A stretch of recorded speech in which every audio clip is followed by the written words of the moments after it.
Well, first of all, I'd like to say I'm very pleased to be able to do this session with you all. And what I would like to say about your whole campaign is, as a journalist of a large number of years, far too many, to be honest, to remember, I have had to deal with all sorts of different groups of people. But actually, the group of 50s women, I've found when I've gone to court hearings or to demonstrations or lobbying or anything else, to be some of the nicest people I've actually had to deal with. And I can tell you I've dealt with a lot of people, some of them who are not so nice. But I'm really pleased to have this opportunity to talk to you. I mean, you might be surprised actually why, as a journalist, decided to take this up. And the person who really persuaded me to do this was Joanne Welsh. Now, probably not all of you would know this, but before I started working for Byline Times, and after I left The Guardian, I had a couple of years working for Exaro News, and we took up a really controversial issue, which is very really quite heart-rendering, about the case of child sexual abuse and what appeared to be a fair amount of an establishment cover-up about what was going on. And I came across Joan because she was trying to set up, with John Cooper, a campaign to actually get everybody, to allow the people who had suffered child sexual abuse to have a platform to tell their stories and also put pressure on getting things done. So that's how I came to know Joanne.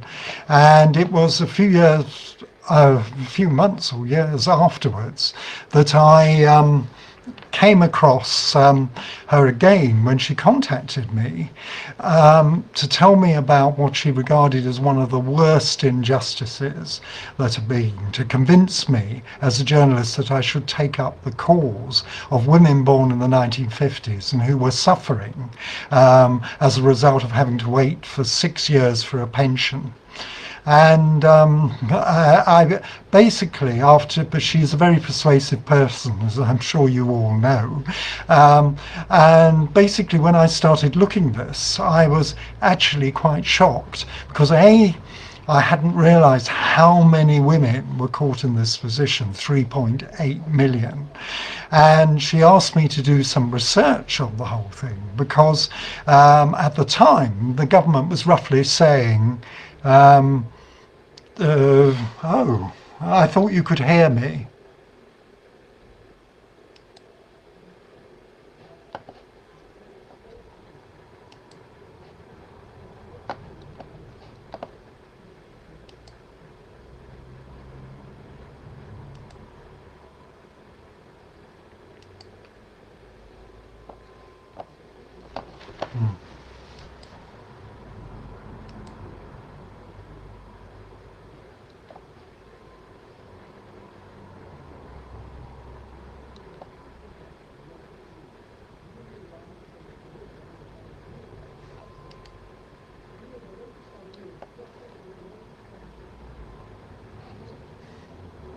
Good evening.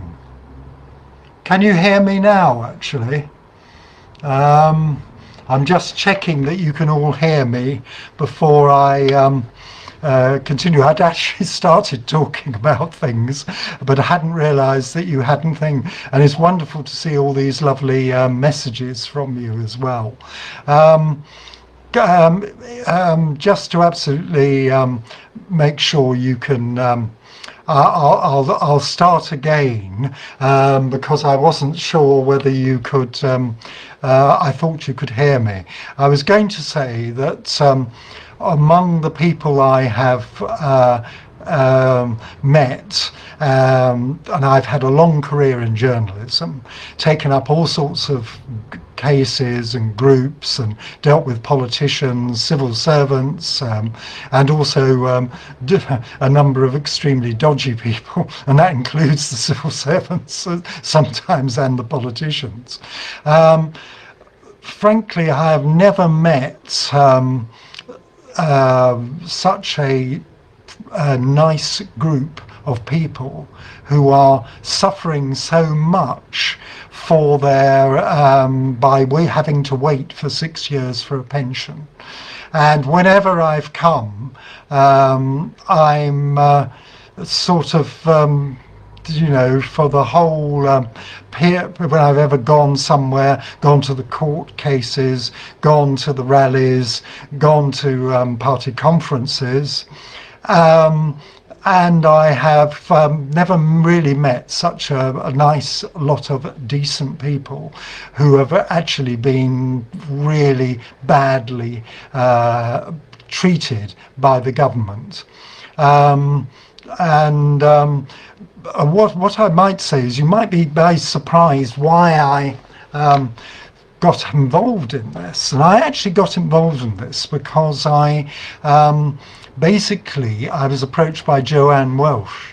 And as you well know, she is a very determined person, an inspiration. I had actually met her before, because in between the time I left The Guardian and when I joined Byline Times, I worked for a website called Exaro News, which was an investigative news website. And we decided to take up a really difficult issue, the people who have been victims of child sex abuse. And actually Joanne was a great supporter of these people and was involved in a tribunal to get so that they could actually get heard and actually taken notice of, because that particular group had actually been ignored and people were really they were brushed aside. And I basically at the same time got involved in the pressure there was to set up a proper independent inquiry into child sex abuse, which is still going on. Basically that's how I met Joanne. She then came back to me when I was actually starting to do things for Byline Times, and actually basically said to me, there's been a huge injustice and involves a load of people, and they're not the sort of people who frankly should be the subject of any injustice at all.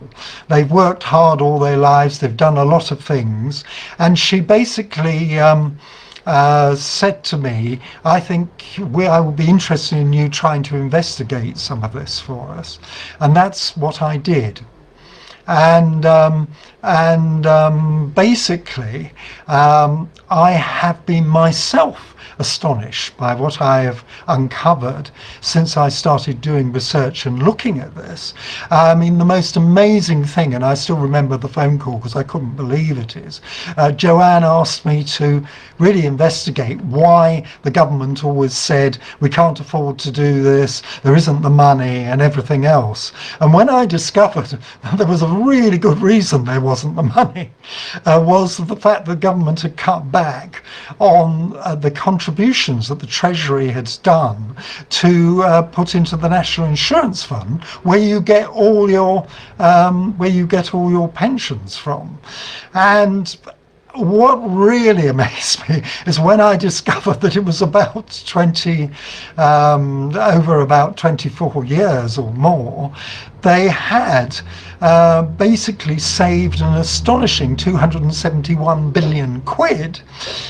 So no wonder they couldn't actually offer to pay sort of everything as such, because actually This was really extraordinary, and that is an underestimate because Paul Lewis from Money on the Money program went and investigated it even further and found that probably because they had cut this before, and we are, and it's probably 400 billion.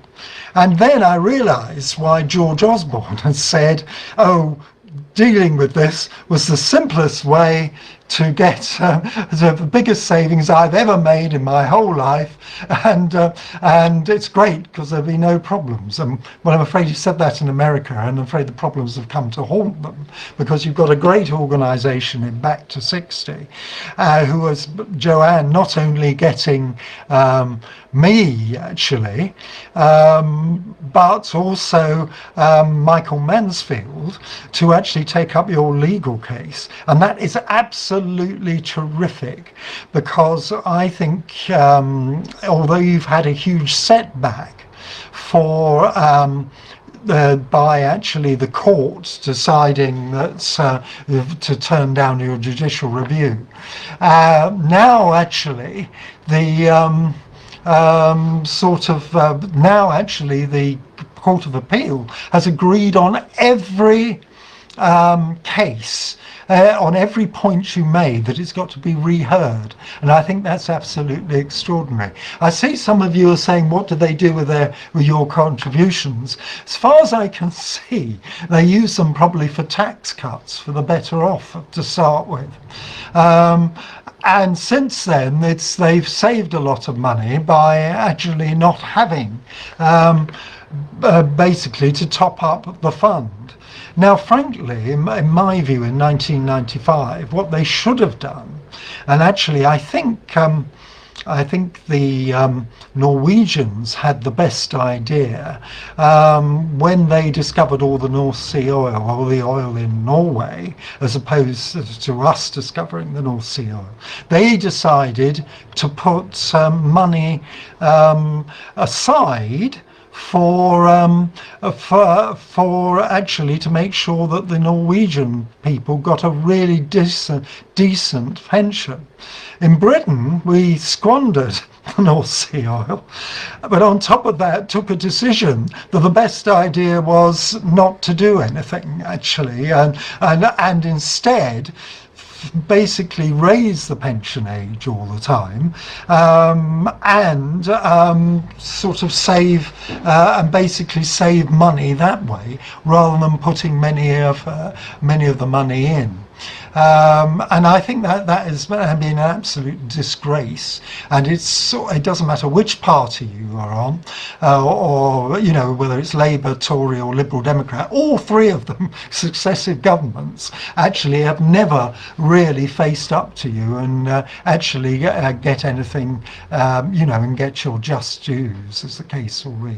So I'm still discovering sort of extraordinary things, like the discovery this month that I had not noticed that all the men who, once they reach the age of 60, actually they all basically had their national insurance paid for if they decided not to go on the dole queue. And that is absolutely ridiculous, actually, and should never. It was done in the 1980s because unemployment was up, and they thought, well, this would cut the figures. But the fact they kept it to 2018. And the fact that 4.5 million people benefited from it, and now the added fact that the former pensions minister Steve Webb has discovered that some people did pay their national insurance, some men over 60, and is suggesting they might get their money back. This is a time when you are actually facing the most terrible situations in having to hang on and survive, try and get jobs, use your savings up, sell your houses and all these other things.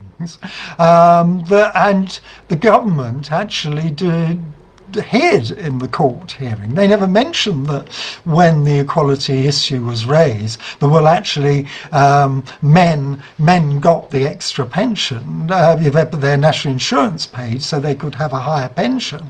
But this was going on at the time when they were planning to raise your pensions. It was an absolutely extraordinary thing, and it's quite fascinating because I haven't had a lot of criticism. The normal gang of pension people who seem to support the private pension sector generally complain.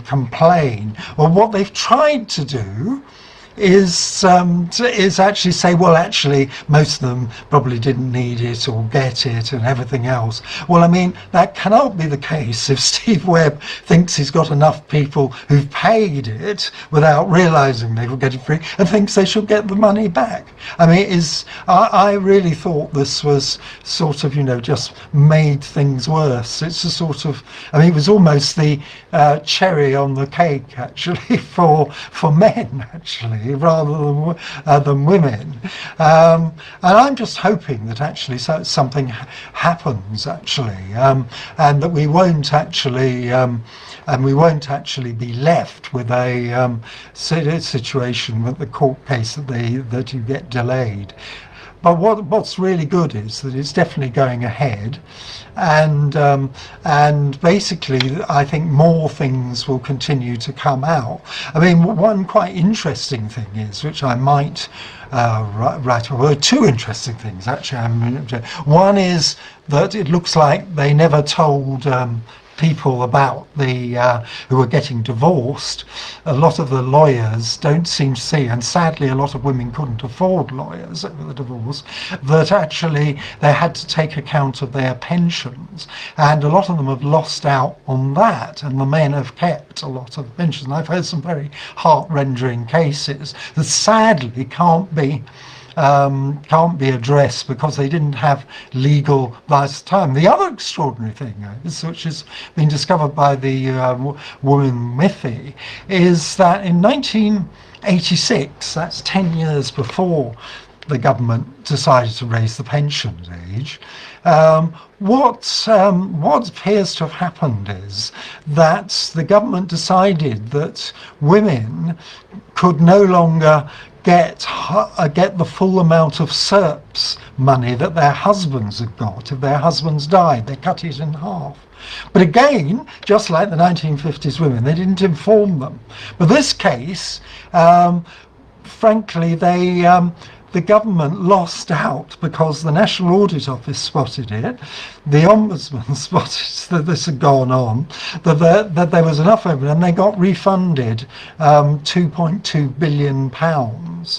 But, of course, what has happened then is when George Osborne and when they changed the pension in 2016, they abolished the SERP side altogether. So both women couldn't inherit, their husband died after that extra money, and men actually lost out as well. I mean, it is just extraordinary. It's just one thing after another. And also discovering, I couldn't resist the blog I did this week, 32 years the DWP has got its paying out of benefits, and both some cases overpayments, other cases errors in errors causing causing underpayments for millions of people, and that is really quite extraordinary. So there is no question of of really this basically the department itself actually seems to be run in a particularly bad way. I will try and pick up, by the way, I'm picking up the audio. This should be better. It keeps telling me the audio is going a bit up and down. I don't know why, but I will try and speak as loudly as I can. I know I've got a slightly soft voice actually. actually, it's terrific that I'm getting so many comments. You obviously are really happy with what I've tried to do. I mean, I've tried to just do what a journalist should do, which when you get a story, actually, this is, on my, journalists should actually investigate things thoroughly. And actually a lot of them don't. A lot of them don't have a lot of time if they're doing stories day by day. But the really good thing is that as a journalist, I've been able to find enough time to dig into this. And also, I can tell you it's really great for me that I've got such a big audience. I mean, my blog going over 1 million hits last year was amazing because it's a small blog. And actually this year, I seem to have got recognition from one of the independent conservative bloggers who said, actually, even if he didn't agree with everything I wrote, everybody should look at my blog, even if it's outside their comfort zone. And this actually led last week to 2,500 new followers on Twitter.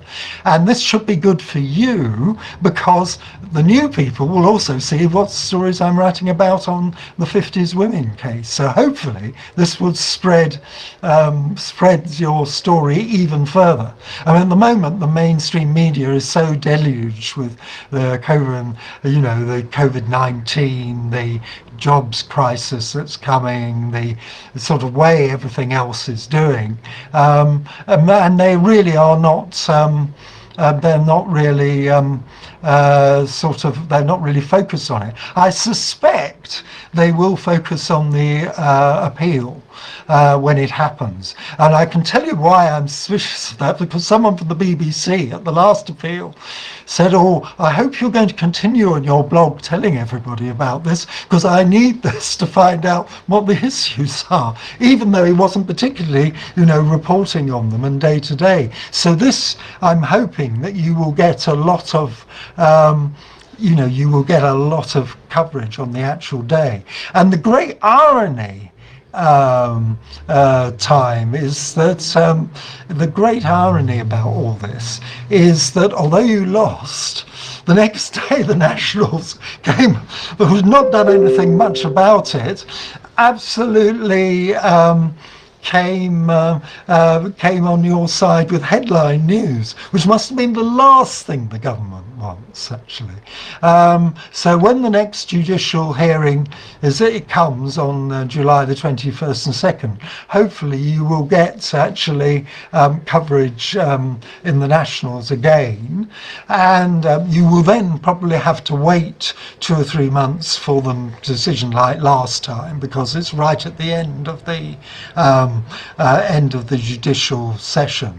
So actually, I think, and the great other thing is the DWP are going to have 2 ghastly days again, which I'm really they deserve for the way they've carried on about this. So hopefully that's really good. Now, were there any? I mean, I can see on my feed that there are various people. You're all being wonderful, actually, saying you're really pleased with what I've done, and I'm quite proud to have, that there's actually, it's really great for a journalist to actually have a decent audience and for people to follow and be really pleased on what I'm doing. So I'm really grateful for that. I mean, were there any particular things you wanted to ask about, actually, or you?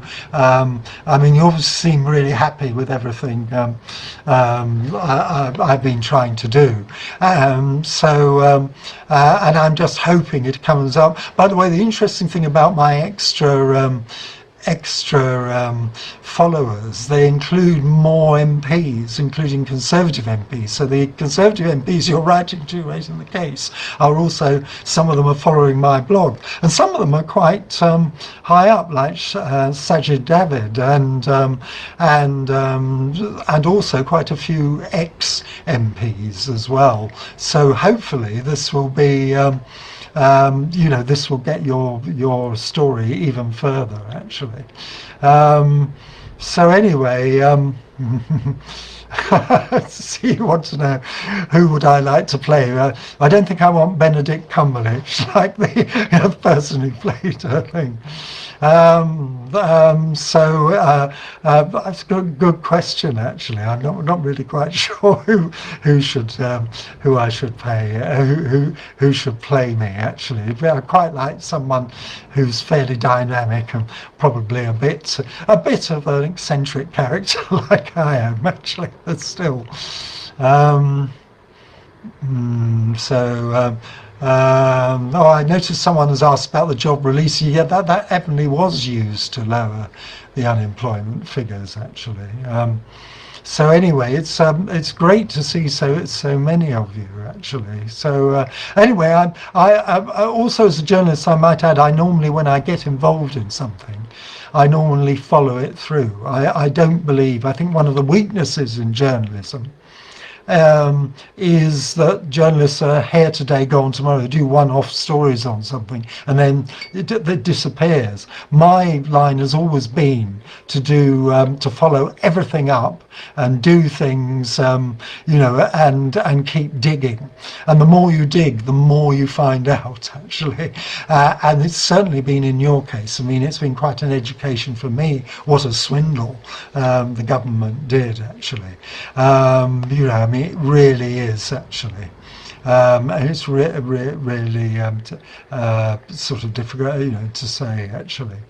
Actually, it's nice of you to say that the Byline Times, because the one big thing I'm doing on Byline Times is following Dominic Cummings and following the shenanigans over the app that was supposed to, tell people whether they'd got the disease or not. And I am actually quite disturbed at the way the government is trying to basically, in my view, moving from a parliamentary democracy to an elected dictatorship, because they're taking the powers that were in Brussels and not giving it to Parliament, but giving it to ministers themselves. And I have a feeling that they certainly want to interfere with the judicial review process and other things. But luckily for you, it's too late for them to do anything about your hearing on the 21st and 22nd, actually. So that will be, that will be a sort of thing. No, I suppose Daniel Craig wouldn't be bad, actually. I don't mind you sharing it at all. I don't know what the position is with Back to 60 on this, actually. Anyway, I don't know whether there's anything else I can tell you. I'm sort of, tonight I've also got to cook a meal for my wife because she's disabled fairly soon, so we can have something to eat. But if there's anything else, people are asking whether I'll be allowed into the court. Well, if it's a virtual hearing, I don't know at the moment. It's not quite clear what the position is. I mean, certainly they do. I subscribe to the tribunals and Justice Department for decisions, but as far as I could see, they should have to make something, because courts should be public hearings, and therefore journalists should be able to cover them online. And there are things like Zoom and the things we're doing today, which, if they're holding it as an online thing, this will be great, actually. Now, what sort of, I was going to ask you what questions you were going to, yes, Karen Hughes, I noticed, has asked about women being stated by who. That is absolutely true. Who actually set the age of 60 as the time when you're more likely to be affected, and the government ignored it and tried to set it at 70, and it seemed to me quite clear because it would actually involve fewer people. And my opinion is they should have set it at 60, but they didn't. And it's like everything else in this. I mean, this has really been an absolute disaster, the running of this by the government. And they keep changing their mind, everything, and people are probably half don't know what they're supposed to be doing and not as a result of all this. So anyway, it's a sort of it's one of the areas actually that would actually be sort of. But basically, my opinion is they got it wrong, but they've got so many things wrong, and I think they might be in danger of getting things wrong again, because if they move too quickly to allow everybody out, we might be in danger of what's happened in America, where which is worse than us, where actually it started to go up again, which will be a disaster for older people, and particularly for 50s women and people, other people in their 60s. It would be very bad. Someone's asked what time actually scale it is. I would think it might take as long as as it did last time. It might be, I'm afraid, a kind of 2 or 3 months, but we'll see. But hopefully, it won't be the same thing. They won't dismiss it in such an outrageous way as they did last time. So that's something, and that is just. I'm afraid typical of the way they seem to be making it up as they go along, actually. So anyway, so I mean, it's rather. Now, were they any more? Are you asking me? Who are below the crime can't pay towards also aren't on benefit either. I mean, this is the thing. I mean, women who are actually can't pay. I mean, this is Julie's point. This is really not fair, actually, either. And also, what is so outrageous is that if they'd decided, one of the things they could have decided to do is actually given you contributions paid in by the state, like they did for men, and perhaps extended it until you were due to get your pension. And I think if they'd done that, that would actually give you a much higher state pension, just like the men have got, and you wouldn't have had to pay. And that's a really bad thing. I mean, some of the sad things I've had actually is that this is not. This didn't happen, and also the sad thing that women have been asked, to get their full pension, they've got to put in even more money, and some of it seems to be caused by the fact they were contracted out at a certain stage as well, so their number of years weren't as many as they thought they had, and so on. So anyway, I don't know whether there's anything else actually. Anything else you'd like me to say actually on all this? How can we stop the people doing this? Very difficult to say, but what you're doing actually is stopping the government. I mean, the only way the government will listen to you is if they're dragged into a court, frankly. I mean, I think the Ombudsman, the parliamentary ombudsman, seems to be incredibly slow in dealing with your cases, and we're not clear what's happening. So anyway, if you are it really is a bad situation, and that's why I think back to 60 have been the best actually, and in going for court. Because it's an independent decision. Yes, it's a legal decision. It's not the government. The government can't do anything about it. And in fact, actually, what's his name?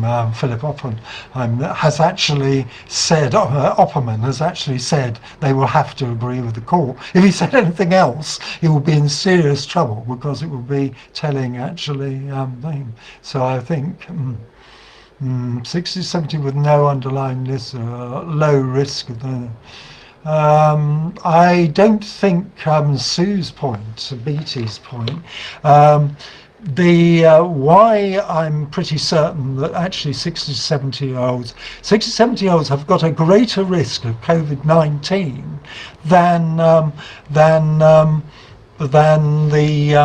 than the people in their 50s or 40s. Now, why I know this is that the most extensive, and I've seen the site that has been done on this, is done by the Italian government. They've done a site showing the percentage. It's actually horrendous for people in their 80s, frankly. It's about 30%. And then it goes down to about 10 or so percent. But the 60s thing is 3 or 4 times higher than for people in their 50s or 40s. So actually, that is really one of the big things. Anyway, I don't know whether there's much more I can say to you. Actually, whether I've answered all your questions or not. But I mean, but I mean, it's a real. But it's a real issue, and I'm really wishing you the best of luck for this thing. And you need not only luck, but you actually need justice, and you've been denied justice. And I'm sure that when it comes to the court case, actually, that Michael is going to make sure that they know every little bit of it. And I'm hoping he's going to raise the thing about the 4.6 million men. I'd be quite surprised if he doesn't, because it does drag a coach and horses through what the DWP said at the last hearing. So if that's that, I mean, I don't know whether there's, because I would quite like to get away if I can. So I can see you've got lots of questions. So anyway. I would like to thank you all for it. It seems amazing that you've all been interested enough to come and hear me, and it's been a pleasure to do it, and I am really determined to sort of get on. So I'm going to actually log out now, because I've got to get down to the stove. You'll be delighted to know a man, because my wife is disabled, the man is now actually finding out what it's like to be a woman, juggling work and domestic stuff as well. So anyway, thank you very, very much, and thanks. And I'm going to cut out actually. Thanks.